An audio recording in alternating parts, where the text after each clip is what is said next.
અંશ કેમ આમ છૂટો તું રખડી રહ્યો છો અહીંયા? હે હા હા હા હા. હવે આગલા અવતારમાં તું ગાય બનીને આવજે. તું નંદી છો ને એ તકલીફ છે, બરાબર છે?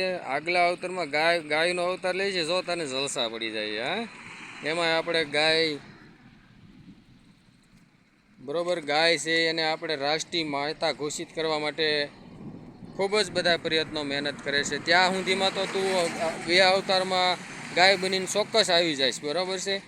એટલે ખૂબ ખૂબ તમારે જલસા થવાના છે. હું એમ કહું છું કે ગાયને જો રાષ્ટ્રીય માતા ઘોષિત કરવાના હોય તો આ નંદી બાપાને આપણે શું કરશું? રાષ્ટ્રપિતા ઘોષિત કરશું. તો વધુમાં વધુ આ વિડીયાને શેર કરજો. આ સત્ય હકીકત છે, મને વાંધો નથી. ગાયને રાષ્ટ્રીય માતા બનાવ્યો તો વાંધો નથી, પણ આ નંદીને હારે હારે થોડુંક મારે નંદી સાથે લાગણી છે, એટલે નંદીની સાથે સાથે થોડેક નંદીને આપણે રાષ્ટ્રપિતા તરીકેનો દરજ્જો મળે તો ખૂબ જ સારી વાત કહેવાય કે ગાય રાષ્ટ્રીય માતા છે તો નંદી રાષ્ટ્રીય પિતા છે. જય ગૌ માતા, જય નંદી મહારાજ.